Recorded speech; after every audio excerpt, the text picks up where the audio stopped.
नमस्कार, मैं सिद्धार्थ शुक्ला। जैसा कि थंबनेल में आपने देखा कि थंबनेल में लिखा है क्या पाकिस्तान छत्तीसगढ़ पर हमला करेगा तो क्या होगा। इस वीडियो को शुरू करने से पहले मैं दो चीज़ें आपसे कहना चाहता हूँ। पहला चीज़ कि ऐसी कोई भी बात नहीं चल रही है, ये सिर्फ एक संभावनाओं को देखने का नज़रिया है और अपने देश के गौरव को बताने का नज़रिया है और पाकिस्तान की औकात सबको दिखाने का नज़रिया है। हमारा कोई उद्देश्य देश में घबराहट फैलाने का या आपको किसी भी ऐसी खबर को बताने का नहीं है जिससे आप घबराएं। इस खबर को सिर्फ एक संभावना की नज़र से देखें, इसका वास्तविकता से कोई भी लेना देना नहीं है। तो अब शुरू करते हैं। दोस्तों, जब जब हिंदुस्तान और पाकिस्तान के बीच तनाव अपने चरम पर पहुंचता है, एक सवाल हर हिंदुस्तानी के दिल में उठता है, क्या हमारा इलाका सुरक्षित है? और आज इसी सवाल का जवाब हम छत्तीसगढ़ के नज़रिए से तराशेंगे। वो छत्तीसगढ़ जो भारत के मध्य में बसा है, ना कोई अंतर्राष्ट्रीय सीमा ना कोई सीमा विवाद, लेकिन क्या सिर्फ इतना कह देना भर से छत्तीसगढ़ महफूज हो जाता है? चलिए आज इस मुगालते को थोड़ा गहराई से समझते हैं। छत्तीसगढ़ ये सिर्फ जंगलों और खनिजों का प्रदेश नहीं है, ये देश की रीढ़ है। यहाँ का भिलाई स्टील प्लांट हिंदुस्तान की फौज के लिए हथियार और टैंक बनाता है। यहाँ की कोल माइन से देश की बिजली चलती है और यहाँ के पावर प्लांट से आधा हिंदुस्तान रोशन होता है। यानी अगर दुश्मन ने यहाँ वार किया तो असर सीधे देश की सेना और अर्थव्यवस्था पर पड़ेगा। तो भले छत्तीसगढ़ बॉर्डर से दूर है, लेकिन यहाँ युद्ध के नजरिए से, युद्ध के स्ट्रेटजी से बहुत अहम स्टेट है और इसलिए दुश्मन की नजरें भी इस स्टेट पर शायद पड़ सकती है। आज की जंगें सिर्फ एलओसी पर नहीं लड़ी जाती। पाकिस्तान के पास शाहीन 3 जैसी मिसाइलें हैं जिसकी रेंज 2750 किलोमीटर है। यानी पाकिस्तान के कराची से अगर कोई मिसाइल ताकी जाती है तो वो दिल्ली, मुंबई ही नहीं बल्कि छत्तीसगढ़ के रायपुर और दुर्ग तक भी पहुंच सकती है। तो यहाँ सोचना कि छत्तीसगढ़ सुरक्षित है क्योंकि सीमा से दूर है, ये सबसे बड़ी भूल होगी। दुश्मन मिसाइल से वार करेगा, साइबर अटैक करेगा और हमारी सप्लाई चेन को तोड़ने की कोशिश करेगा।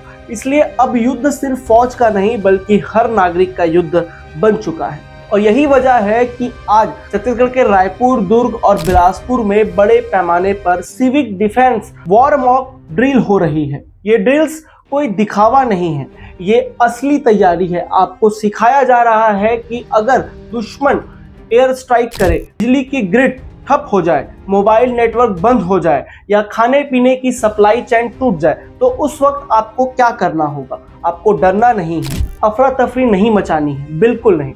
आपको डिसिप्लिन में रहते हुए सुरक्षित स्थानों तक पहुंचना है और दुश्मनों को दिखाना है कि हिंदुस्तान की ताकत सिर्फ फौज में नहीं बल्कि हर नागरिक में है। और ये ट्रेनिंग हो रही है, ये युद्ध के दौरान अपने आप को कैसे बचाया जाए और कैसे दुश्मन के काम को कठिन बनाया जाए, ये इसका मुख्य उद्देश्य है। अब देखते हैं कि छत्तीसगढ़ का रोल अगर युद्ध हुआ, हालांकि नहीं होने वाला है, लेकिन अगर हुआ तो छत्तीसगढ़ का रोल क्या हो सकता है। युद्ध के वक्त छत्तीसगढ़ का रोल सीमित नहीं होगा। यहाँ के लोग रिफ्यूजी सेंटर चलाएंगे, घायल सैनिकों के लिए ब्लड डोनेट करेंगे, जो सप्लाई फ्रंट लाइन पर जानी है उसे संभालेंगे। छत्तीसगढ़ के स्टील प्लांट्स तब भी चलेंगे, कोल माइंस तब भी चलेंगे और बिजली के तार तब भी चमकेंगे ताकि देश की फौज को हथियार, देश की फैक्ट्रियों को करंट और देश के दिलों को हौसला मिलता रहे। अब बात करते हैं पाकिस्तान की। क्या पाकिस्तान वाकई में ऐसा कर सकता है? पाकिस्तान की औकात नहीं है कि छत्तीसगढ़ पर हमला करे। पाकिस्तान के पास शाहीन 3 मिसाइल है, लेकिन याद रखिए मिसाइल को उड़ाना एक बात है और उसे टारगेट तक पहुंचाना दूसरी बात। भारत के पास दुनिया की सबसे advance anti ballistic missile defence system ABM है। इससे सबसे प्रमुख है पृथ्वी एयर डिफेंस PAD और advance air defence AAD system. यह सिस्टम दुश्मन की मिसाइल को छत्तीसगढ़ या किसी भी शहर में गिरने से पहले ही हवा में ध्वस्त कर सकता है। यहाँ तक कि पाकिस्तान जब शाहीन 3 छोड़ेगा, हमारे रडार सिस्टम जैसे इसे ट्रैक करेंगे तो उसके लॉन्चिंग के कुछ ही सेकंड में इसे पकड़ लिया जाएगा और इसके बाद PAD और AAD सिस्टम मिलकर उस मिसाइल को 80 से 150 किलोमीटर ऊपर ही हवा में फाड़ देंगे। यानी दुश्मन की मिसाइल हमारे छत्तीसगढ़ की धरती पर पहुंच ही नहीं पाएगी और दुश्मन का ये सपना सपना ही रह जाएगा। और दोस्तों, सिर्फ डिफेंस ही नहीं, भारत के पास जवाब देने की ताकत भी है। हमारे पास अग्नि-वी मिसाइल है जिसकी रेंज 5000 किलोमीटर से ज्यादा है, यानी कि पाकिस्तान क्या, हम एशिया के किसी भी दुश्मन तक पहुंच सकते हैं।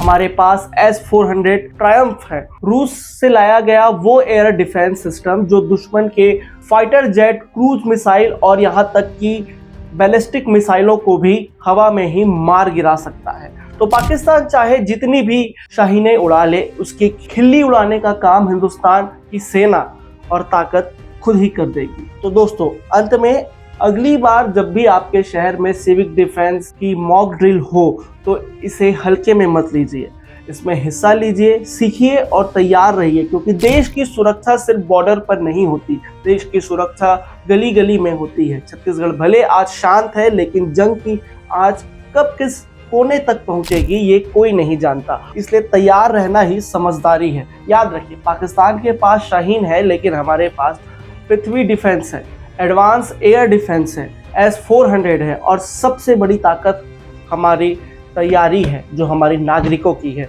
दुश्मन चाहे जितनी भी मिसाइलें दाग ले, हमारे छत्तीसगढ़ तक उसकी औकात नहीं है पहुंचने की, हम उसके घर में घुसकर जवाब देंगे। तो संभल जाओ, पाकिस्तान हिंदुस्तान सिर्फ सहन करता है, लेकिन जब वार करता है तो दुश्मन की शाहीन भी राग बन जाती है और उसकी खिजली भी उड़ जाती है।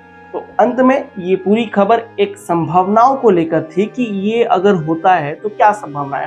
धन्यवाद।